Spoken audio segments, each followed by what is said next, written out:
নমস্কার বন্ধুরা, কেমন আছো তোমরা সবাই? আশা করছি সবাই খুব ভালো আছো, সুস্থ আছো আর সাবধানে আছো। আজকে আবার একটা নতুন ব্লগ নিয়ে চলে এলাম। আজ তোমাদেরকে নিয়ে যাব বড় মাকে দর্শন করাতে। হ্যাঁ, ঠিকই শুনেছো, আজ আমরা যাব নৈহাটির বড় মাকে পুজো দিতে। কথায় আছে না, ঈশ্বর যতক্ষণ না তোমাকে ডাকবে ততক্ষণ তুমি সামনে যেতে পারবে না। আমার ক্ষেত্রেও ঠিক তাই হয়েছে জানো। বেশ অনেক দিন ধরেই ভাবছিলাম যে কি করে বড় মাকে গিয়ে পুজো দেবো, কিন্তু কিছুতেই হচ্ছিল না। তবে এইবার বড় মা আমার ডাকে সাড়া দিয়েছে, তাই মায়ের মন্দিরে গিয়ে মাকে দর্শন করার সুযোগটাও হয়ে গেল। তাই ভাবলাম আমি একা কেন, সাথে তোমাদেরকেও একটু দর্শন করিয়ে দিই। তাই চলো আজকে সবাই মিলে ঘুরে আসি, বড় মাকে দর্শন করে আসি। আশা করছি আজকের ব্লগটাও তোমাদের ভালো লাগবে। সাথে থাকো, দেখতে থাকো আজকের ব্লগটা।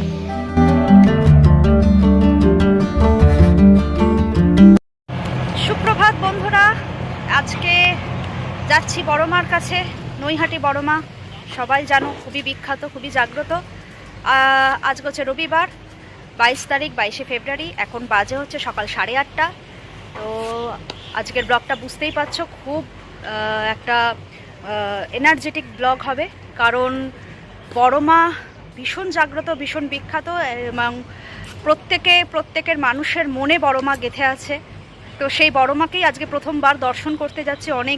অনেক দিনভাবে আমরা চেষ্টা করছিলাম যে বড় মার মন্দিরে কিভাবে যাওয়া যায়। তো যা হয়, মা যতক্ষণ না ডাকবে ততক্ষণ তো সেই জায়গায় পৌঁছতে আমরা পারি না। তো মা ডেকেছেন, এবার আস্তে আস্তে আমরা বন্ধুরা মিলেই যাচ্ছি। আমাদের যে কলেজের বন্ধুদের গ্রুপটা আছে, তোমরা দেখেছো এর আগের ব্লগে ওদের সবাইকেই। ওরা শিয়ালদা দিয়ে আসছে, আমি রিষড়ায় চলে এসেছি। এখন দেখো কোথায় আছি।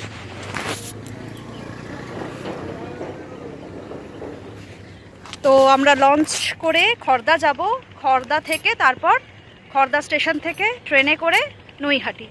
তো আজকে সারাদিন আমাদের সঙ্গে থাকো তোমরা, বড় মাকে আমি দর্শন করাবো তোমাদেরকে। আশা করছি আজকের ব্লগটা ভালো লাগবে, সাথে থাকো, দেখতে থাকো। এই হচ্ছে আমাদের লঞ্চ, এটাতে করেই আমরা ওপারে যাব। এই লঞ্চ রেগুলারই ছাড়ে, রেগুলার ডেলি প্যাসেঞ্জারিও করে অনেকে। রিষড়ার ঠিক উল্টো দিকটাই হচ্ছে খড়দা। 8 টাকা করে টিকিট, খুব সহজেই খড়দা পৌঁছে যাওয়া যায়। তো আমরা সেই কারণেই রিষড়ায় চলে এসেছি। মিকোকে আর নিয়ে গেলাম না, কারণ প্রচণ্ড ভিড় হয় ওখানে। তো এখন লঞ্চ ছাড়ার অপেক্ষায়, যতক্ষণ না লোক উঠবে ততক্ষণ টাইমিংয়ের একটা ব্যাপার আছে, সেই টাইম অনুযায়ী লঞ্চ ছাড়বে। আমাদের লঞ্চ ছেড়ে দিয়েছে, 9টা বাজে এখন। জানি না আমরা ওই ট্রেনটা ধরতে পারবো কিনা। ওরা যে ট্রেনটাতে এখন এই দিকটা করে ব্যাক নিচ্ছে, ব্যাক নিয়ে যাবে হচ্ছে এই দিকটায়।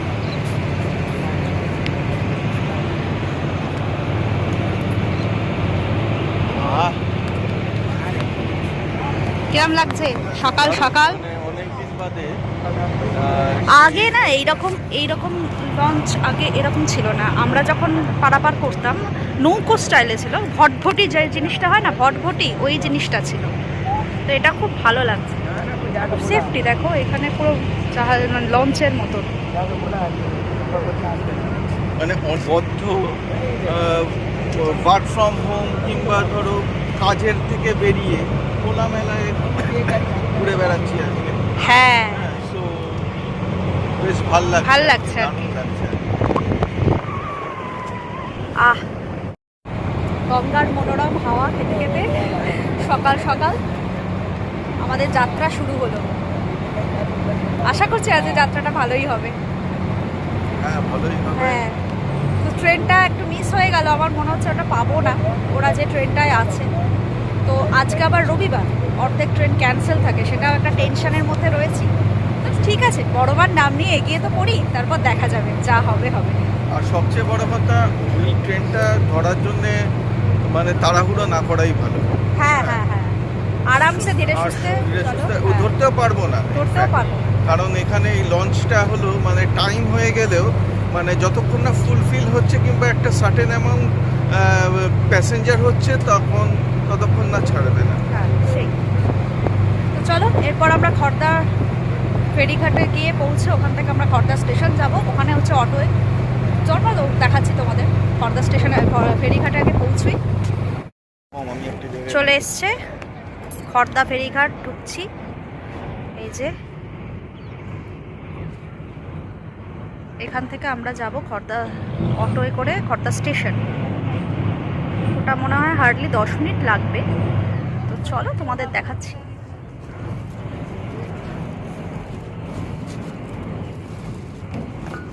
এই ব্যাস, এ দেখো এখানে কি সুন্দর বক পাখি বসে আছে। ও তো বক পাখি সাদা, দারুণ লাগছে। চল আমরা যাই, দেখি। শুনেছি তো ফেরিঘাটের সামনেই অটো স্ট্যান্ড। এখানে খড়দাতেও কিন্তু ভীষণ সুন্দর সুন্দর জায়গা আছে দেখার, বিশেষত খড়দার রাধা গোবিন্দের মন্দির, যেটা খুব বিখ্যাত, খুবই জনপ্রিয়। এখানে দোল উৎসব হয়, এখানে রাস উৎসব হয়। আমরা একবার রাসের সময় এসেছিলাম। রাধা গোবিন্দকে, এইখানে রাস মঞ্চ রয়েছে, রাধা গোবিন্দকে নিয়ে এসে সুন্দর সাজিয়ে রাস মঞ্চে, এখানে রাসের মেলা হয় এই জায়গাটায়। এই যে এই জায়গাটায়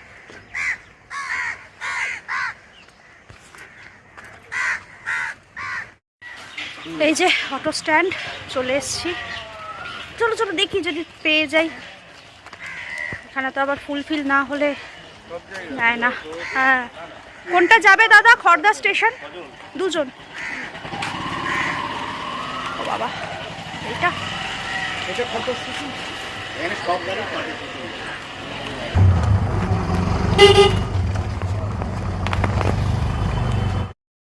পৌঁছে গেছি আমরা খড়দা স্টেশনে। এখান থেকে এই দিকটাই হচ্ছে স্টেশন। সৈকত এখন খুচরো করাচ্ছে।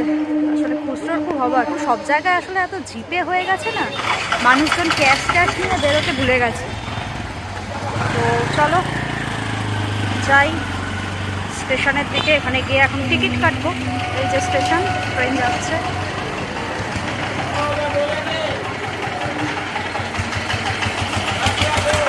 চলো টিকিট কাটতে হবে। এই যে টিকিট কাউন্টার, চলো ফাঁকাই আছে, চটচট টিকিট কাটি। 9:24। এইদিকেই মনে হয় নৈহাটির ট্রেন ধরতে গেলে মনে হয় এই প্ল্যাটফর্মেই আসবে সম্ভবত, দেখা যাক। ওদের কি চলে বেরিয়ে গেছে? ট্রেনের টিকিট দেখো এখনো 5:10। এইটার জন্যই কিন্তু ইন্ডিয়ান রেলওয়েকে ধন্যবাদ জানানো উচিত, কারণ এখনো পর্যন্ত কিন্তু ওরা সে একই রুল ফলো করে যাচ্ছে। ট্রেনের টিকিট কিন্তু এখনো পর্যন্ত বাড়ায়নি, লোকাল ট্রেনের টিকিট। তো দেখা যাক এখন নেক্সট ট্রেন কোটায় আসে।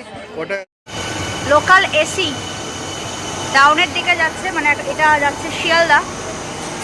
এসি ট্রেন দেখো, লোকাল। এটার ভাড়াটা ঠিক জানি না, জানতে হবে ভাড়াটা কত এখন এসি। আমাদের ট্রেন দিয়ে দিয়েছে কল্যাণী সীমান্ত লোকাল, যেটা 9:56 খড়দায় ঢোকার কথা। 9:56 না, 9:53।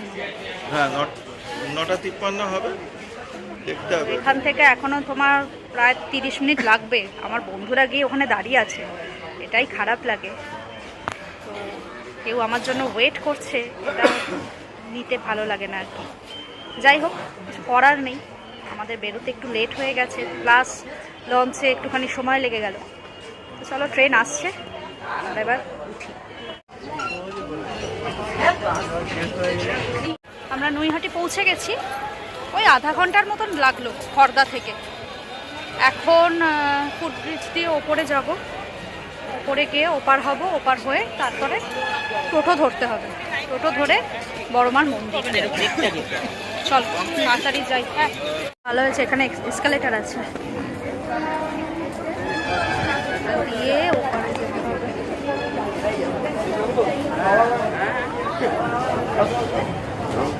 এখানে দাঁড়াবো, এখানে দাঁড়াবো, ওখানেই দাঁড়াবো।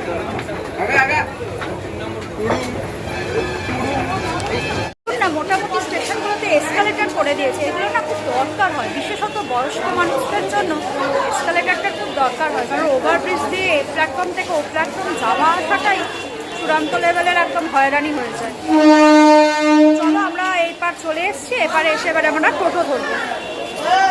আমরা রিক্সা নিয়ে নিলাম, তো রিক্সায় বলছে যে 20 টাকা করে। তবে আমরা যেখানটায় লাইন গেলে 20 টাকা, আর যেখান থেকে লাইন শেষ হচ্ছে সেখানে যদি পৌঁছায় তাহলে হলো তোমার 40 টাকা। হ্যাঁ, মানে মন্দির এক জায়গায়, লাইন আর এক জায়গায়, লাইন দিয়েই ঢুকতে হবে। তো ন্যাচারালি আমাদের ওইখানেই যেতে হবে, তো ওটা হচ্ছে আমাদের 40 টাকা। এমনিতে টোটো আছে, অটো আছে, সবই যায়, কিন্তু আমরা রিক্সা নিয়ে নিলাম যাতে ওখানে তো তোমার যতক্ষণ না লোক যতক্ষণ না হচ্ছে ততক্ষণ তো ছাড়বে না, আমাদের একটু তাড়াও আছে। মন্দিরের লাইন মানে এ প্রান্ত থেকে ও প্রান্ত, হাজারে হাজারে কাতারে কাতারে মানুষ, বিশাল লাইন, বিশাল লাইন। মানে আমরা যেখানে দাঁড়িয়েছিলাম রিক্সা এসে যেখানে আমাদের নামালো, সেখান থেকে আমি এখন বলতে পারি প্রায় 3 মিনিট হাঁটছি। এই লাইনটা দেখো, আমার বন্ধুরা সব দাঁড়িয়ে আছে সামনে, যাই গিয়ে হয়তো আবার একটু গালাগালও খেতে পারি, জানো তো। বেলাইনে গিয়ে ঢুকছি, জানি না। চলো গিয়ে আগে ওদের সঙ্গে দেখা করি। আমার বান্ধবীদের পেয়ে গেছি, ওরা কি করছে দেখ। দিদি দাঁড়ানো যাবে? হ্যাঁ, বিশাল লাইন। আমি শুধু ভাবছি এই লাইনটা এখনো বড়মার মন্দিরে গিয়ে পৌঁছতে পৌঁছতে প্রায় 1.5 ঘন্টা লাগবে বলছে। ভাবো তোমরা, মানে লোকে মনে হয় আগের দিন রাত থেকে এসে লাইন দেয়। এই লোকে মনে হয় আগের দিন রাত থেকে এসে লাইন দেয়। হ্যাঁ, এরকমও হয় মনে হয় না? আজকে রবিবার বলে তোর এমনিতে শনি মঙ্গলবার তো খুব ভিড় হয়, এমনিতে তোর ছুটির দিন তো মারাত্মক ভিড় হয় রে। ভিড় হয় এখন জানি। তবে একটা জিনিস আমি যেটা দেখছি, আমি যেটা লক্ষ্য করছি সেটা হচ্ছে যে দেখ, মুভিং, মানে দাঁড়িয়ে বেশিক্ষণ দাঁড়াচ্ছে না লাইনটা, তাই না? এটা একদিকে ভালো, মানে আমরা দাঁড়িয়ে থাকতে বড্ড কষ্ট। আমরা অত্যন্ত টায়ার্ড, এখন বাজে 12টার মতন। আমরা কতক্ষণ ধরে 2 ঘন্টা হয়ে গেল, 2 ঘন্টা হয়ে গেছে, 2 ঘন্টা হয়ে গেছে আমরা লাইন দিয়ে আছি। এখনো প্রায় ধরে রাখো 1 ঘন্টা, না ঘন্টা বেশি, আমরা 40 টাকা লাইন দিয়েছি। অস্বাভাবিক লাইন, আমরাও তারপরে অস্বাভাবিক লাইন। তো আমরা এখানে বসে আছি, কিছুজন লাইনের গিয়ে দাঁড়িয়ে আছে, জানি না কটায় পুজো দিতে পারবো।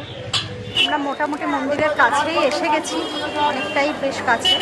এখানে সব পরপর পরপর ডালার দোকানও রয়েছে, এখানেই ডালা কিনে এখানেই জুতো রাখা যায়।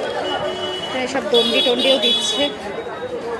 মায়ের মন্দিরে মানসিক আছে, প্রচুর ভক্তর সমাগম, মানে অজস্র মানুষ। আজকে রোববার, এখানে বিশেষত শনি মঙ্গলবার তো ভিড় হয়, রোববার দিনকেও মানে কোটি কোটি মানুষ এসছে মনে হয়, প্রচুর লোক, প্রচুর লোক। এই দেখো মন্দিরের একদম কাছেই এসে গেছি আমরা। কি সবাই বলো একটু জয় বড় মা। জয় বড় মা। যে ডালা নিয়ে নিয়েছি, মন্দির প্রায় সামনেই, একদম এই সামনেই সবার হাতে ডালা। সৈকত, প্রচুর লাইন, প্রচুর লাইন। কি সৌরভ, ঠিক আছে? অল ওকে? জয় বড় মা। এসছি মনে হয়, ভেতরে মনে হয় আরতি হচ্ছে। জয় মা বড় মা। দেখ, জিগজ্যাগ করা, জিগজ্যাগ করা পুরো। খুব ভালো টাইমে এসছি রে, আরতিটা হচ্ছে এইখানে মায়ের মন্দির। বিশাল ভিড়।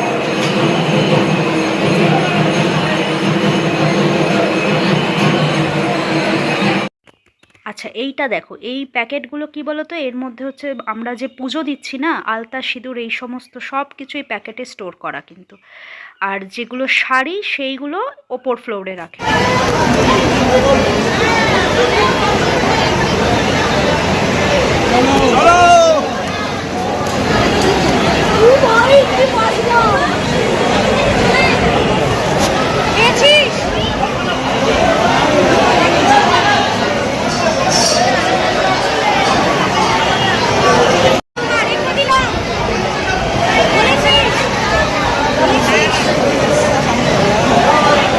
হয়ে গেছে, সুন্দরভাবে পুজো দিলাম। প্রচণ্ড ভিড় ছিল যদিও বা, পুজো দেওয়া হয়ে গেছে। এখন এখানে সবাই মিলে আমরা একটু মায়ের ফটো নিচ্ছি, তাই তো?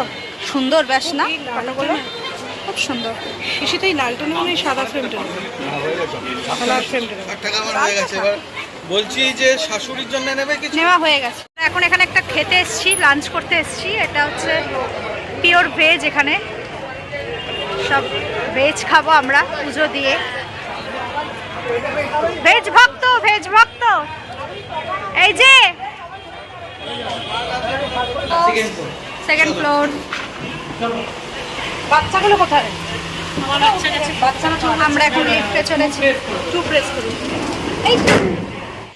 প্রচণ্ড খিদে পেয়ে গেছে সবার, সবাই প্রায় বাড়ি থেকে না খেয়ে এসেছি পুজো দেব বলে।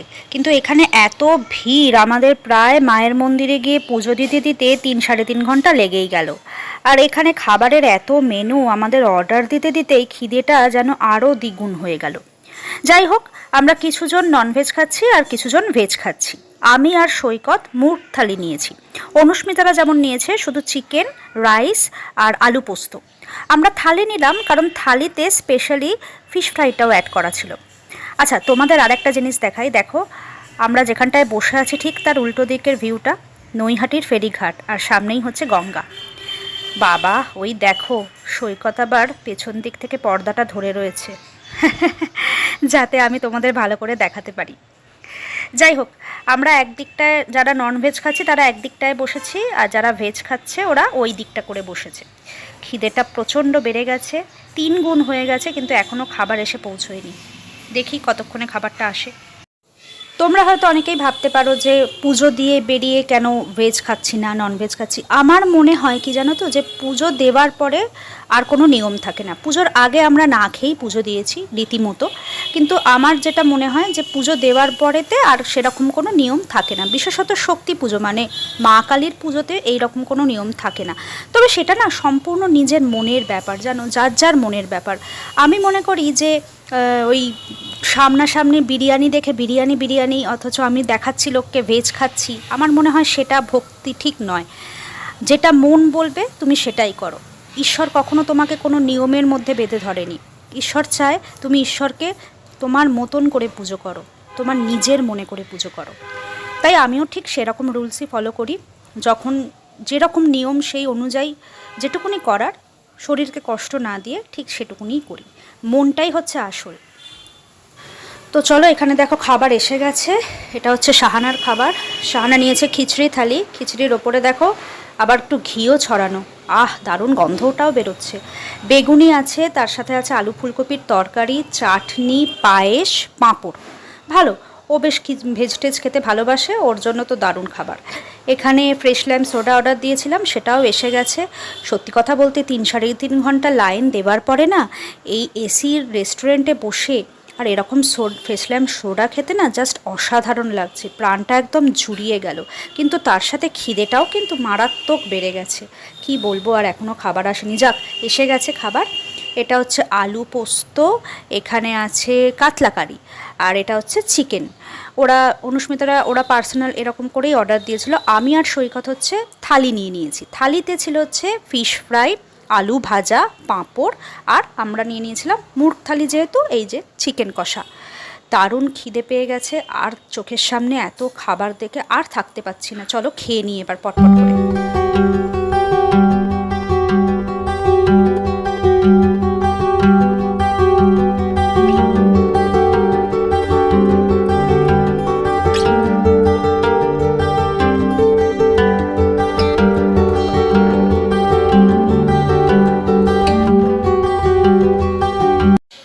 শেষ পাতে মুখশুদ্ধিতে দিয়ে দিয়েছে পান। অন্যান্য জায়গায় যেরকম মৌরি টৌরি দেয়, এখানে আবার পান দিয়েছে। এটা বেশ ইউনিক লাগলো আমার, খুব ভালো। এটা পরে খাবো। তো চলো তোমাদের না আগে আমি দেখাই মেনুতে আমাদের কি কি প্রাইস ছিল। আমরা এখানে প্রাইসগুলো কীরকম দেখো। মুর্গ ভোজ যেটা আমরা নিয়েছিলাম থালি, সেটা হচ্ছে 349। নিরামিষ ভোজ সেটা হচ্ছে 199 করে।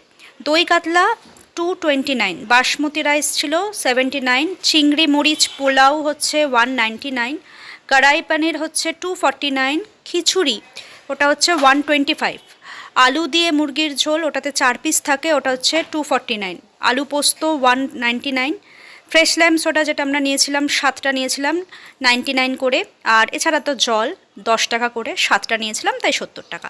খুব রিজনেবল।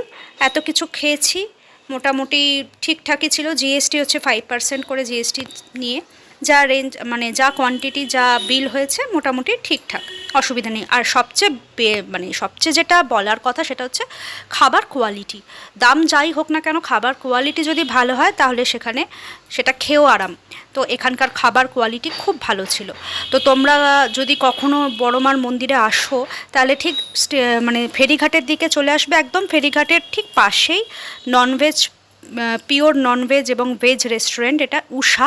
এখানে তোমরা এসে খেতে পারো। অ্যাম্বিয়েন্সটাও ভীষণ ভালো, খুব পরিষ্কার পরিচ্ছন্ন। তোমাদের দেখাই দাঁড়াও, অ্যাম্বিয়েন্সটা খুব ভালো। হোটেলের ভেতরটা আমরা যেমন সেকেন্ড ফ্লোরে বসেছিলাম, নিচে ফার্স্ট ফ্লোরেও জায়গা আছে। নিচে ফার্স্ট ফ্লোরটাও খুব সুন্দর সাজানো গোছানো। এই দেখো কি সুন্দর সাজানো গোছানো। এখানে আবার মনে হয় বিকেলের দিকে কারোর অ্যানিভার্সারিরও পার্টি রয়েছে, তো এইখানটা বেলুন দিয়ে সাজিয়ে রেখেছে, খুব ভালো লাগবে।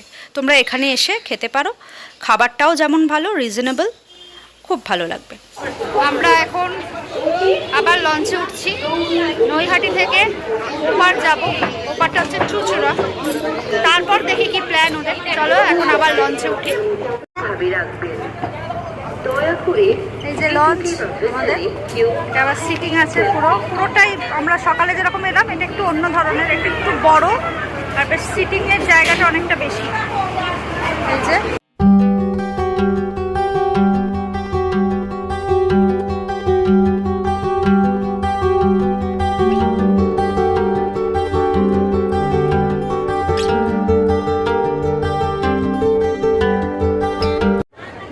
লাগছে, দেখো সূর্যের আলোটা পড়েছে, একদম চকচক চকচক করছে।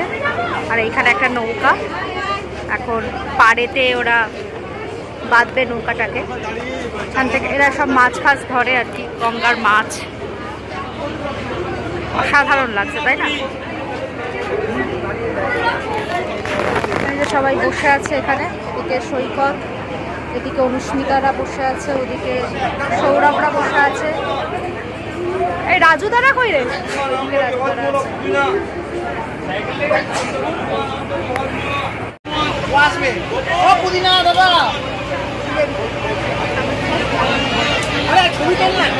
এইটাই আনন্দ বল, লঞ্চে একসাথে যাওয়া।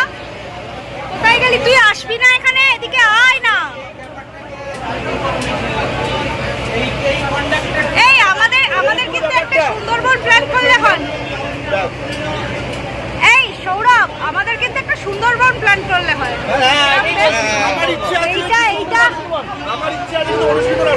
কেন? কি অসুবিধা?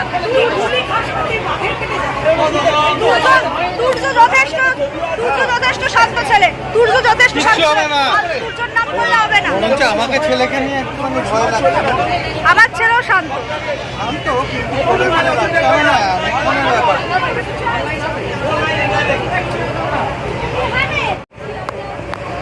তোকে দেখাই যাচ্ছে না।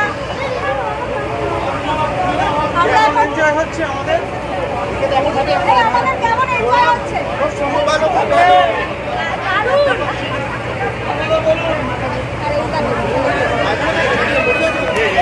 আমরা গঙ্গার পাড়ে চলে এলাম, চুচুড়া। এই যে চুচুড়া ফেরিঘাট। চুচুড়াতেই তো ফেরিঘাট থেকে বেরিয়েই এখানে টোটো দাঁড়িয়ে আছে। টোটোগুলো মনে হচ্ছে যাবে, বল? হ্যাঁ, চন্দননগর যাবে কিনা দেখি। আমরা প্রথমে একটু চন্দননগর স্ট্যান্ড রোডে যাব। ওখানে কিছু সাইট সিন আছে, জানি না কি খোলা পাবো কি খোলা পাবো না। তো গিয়ে সেরকম হলে একটু গঙ্গার পাড়ে বসে তারপর বাড়ি যাব। তো ওরা ঠিক করছে আমাদের বাড়ি যাবে। তো চলো আগে আমরা চন্দননগর স্ট্যান্ড রোডটায় যাই। এই টোটো করে নাও। ডিরেক্ট নিয়ে যাবো 40 টাকা করে। দাদা সবাই তারলাঙ্গা যাবেন 20 টাকা, ওখান দিয়ে আবার যাবেন ভায়া যাবেন 20 টাকা। আমার মন চলে যাবে। তারলাঙ্গা চলে যান তাহলে 20 টাকা করে। আমি নিয়ে খাবো। আজ যেতে হবে না, স্টেশন যেতে হবে, আমাদের গেলে খাদিনগর যেতে হবে। গরম রে ট্রেন করে স্টেশন রোড স্ট্যান্ড রোড এসির মধ্যে থাকা। হ্যাঁ বাবা, সত্যি তাই। আমরা এখন চন্দননগর স্ট্যান্ড রোড দিয়ে হাঁটছি। আমাদের নিল হচ্ছে পার পার্সন 30 টাকা করে, চুচড়ো থেকে চন্দননগর স্ট্যান্ড রোড। এখানে আমরা একটু বসবো, একটু গঙ্গার হাওয়া খাবো, তারপর এদিক ওদিক একটু সাইট সিন করবো। দেখা যাক, চার্চটায় যাবো বুঝলি, চার্চটা দেখি যদি খোলা থাকে চার্চটায় যাব। সন্ধ্যের দিকে ওদের না একটু প্রেয়ার টেয়ার মতন হয় তো, এই বিকেল বিকেল।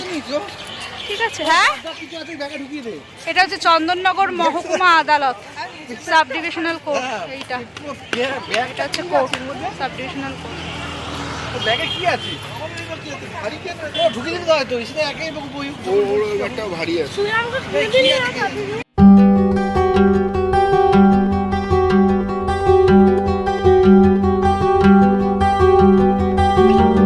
এখন আমরা একটু জলশ্রীতে যাচ্ছি। জলশ্রী হচ্ছে একদম গঙ্গার ওপরেই একটা রেস্টুরেন্ট টাইপের। ওখানে তোমার দেখি, এত পেট ভর্তি খেয়ে এসেছি, ওখানে দেখি একটু চা ফা যদি খাওয়া যায়। বাবাই দেখো এইখানেই বসে দাঁড়িয়ে পড়েছে ছবি তুলতে। এরা খালি সুযোগ সন্ধানী, যেখানে পারবে সেখানে একটা করে ছবি। এখানে আরেকটাও আছে, রিভেরা, চন্দননগর রবীন্দ্র ভবন। আমরা এখন আবার জলশ্রী থেকে বেরিয়ে এসে আমরা এখন যাচ্ছি, হাঁটছি। চাটা খুব ভালো। হ্যাঁ, বিশাল ভালো। আর স্ন্যাক্সটাও ভালো, স্ন্যাক্সগুলোও ভালো ছিল, তাই না? স্ন্যাক্সগুলোও ভালো ছিল জলের সাথে। আমার তো ভালো লেগেছে, আমার খুব ভালো লেগেছে। আমরা লাঞ্চটাও এখানে করলে পারতাম, তাই না বল? জলের উপর ও মা, দেখ কি সুন্দর লাগছে।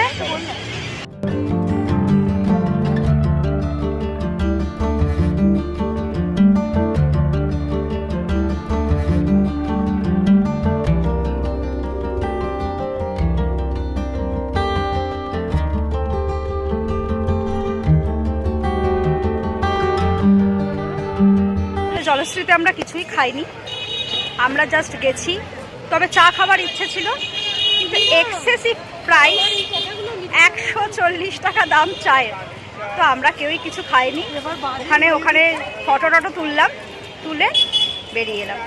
আমরা এমনিতেই লাঞ্চ করে বেরিয়েছি না, তো আমরা এখন এই সময়টা আমাদের চায়ের টাইম।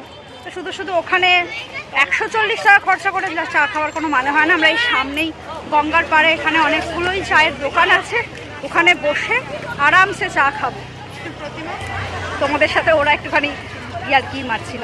যাই হোক, এই যে কি সুন্দর চা খেয়েছে, বর্ণনা দেবে বলো। দারুণ, অসাধারণ। চায়ের সাথে আমি বললাম তো, স্ন্যাক্সটাও খুব ভালো ছিল। হ্যাঁ, তো এইসব মানে এটা ওয়েস্ট বেঙ্গল গভর্নমেন্টেরই। প্রচণ্ড দাম, মানে চায়ের দাম 140 টাকা একটা চা, খাওয়া যায় না। চলো, আমরা একটা ফেমাস জায়গায় চলে এসেছি। হুগলি নদীর তীরে অবস্থিত প্রায় 1 থেকে 2 কিলোমিটার দীর্ঘ একটি ঐতিহাসিক মনোরম রাস্তা, স্ট্যান্ড রোড, যা 1673 সালে ফরাসি ইস্ট ইন্ডিয়া কোম্পানি মুঘল সম্রাট ঔরঙ্গজেবের কাছ থেকে অনুমতি নিয়ে হুগলি নদীর তীরে চন্দননগরে একটি বাণিজ্য কুঠি স্থাপন করে। 1688 সালের দিকে এটা স্থায়ী ফরাসি উপনিবেশে পরিণত হয়, যা ফরাসডাঙ্গা নামেও পরিচিত ছিল। বলা হয় 1730 সালে জোসেফ ফ্রাঙ্কুইস ডুপ্লেক্স চন্দননগরের গভর্নর হিসেবে নিযুক্ত হলে এই অঞ্চলটি বাণিজ্যিকভাবে অত্যন্ত গুরুত্বপূর্ণ হয়ে ওঠে। এর আশেপাশে কিন্তু অনেক ঘোরার জায়গাও আছে। আমরা এখানে যে সময় এসে পৌঁছেছি সেই সময় এইসব জায়গাগুলো ঘোরা আর সম্ভব নয়। তবু তোমরা যদি আসো তাহলে তোমরা দেখতে পারো এখানকার ডুপ্লেক্স মিউজিয়াম, দুর্গাচরণ রক্ষিত ঘাট, পবিত্র হৃদয়ের চার্চ, যা স্যাক্রেড হার্ট চার্চ নামে পরিচিত। এখানে প্রচুর ফরাসি স্থাপত্যের অনন্য নিদর্শন রয়েছে। 1951 সালে ফ্রান্স সরকার ভারত সরকারের সাথে স্থানান্তর চুক্তি করে চন্দননগরকে আনুষ্ঠানিকভাবে ভারতের অন্তর্ভুক্ত করে নেয়। সব চাটা খালাম ভালোভাবে। এবার সবাই খুব টায়ার্ড, আসলে সব 6:30 6টায় 5টায়, এ তো আবার 5টায় উঠেছে। তো প্রথমে ঠিক হয়েছিল যে ওরা সব আমাদের বাড়ি যাবে, কিন্তু এখন আর কারুরই আর শরীরে এনার্জি দিচ্ছে না, তো হয়তো ওরা সব চলে যাবে বাড়িতে। যাই হোক, আবার একসঙ্গে দেখা হবে, এরপর আবার একসঙ্গে রিসরায় কোনোদিন আমার বাড়িতেই প্ল্যান করব। তো আজকের দিনটা দেখলে তোমরা, খুব ভালো করে কাটলো। বড়মার মন্দিরে খুব সুন্দরভাবে পুজো দিলাম, মাকে একদম সামনে থেকে দর্শন করলাম, তোমাদেরও দর্শন করালাম, যতটা পেরেছি দর্শন করিয়েছি, কারণ প্রচণ্ড ভিড় তোমরা দেখতেই পাচ্ছিলে। আর আশা করছি আজকের ব্লগটা ভালো লেগেছে।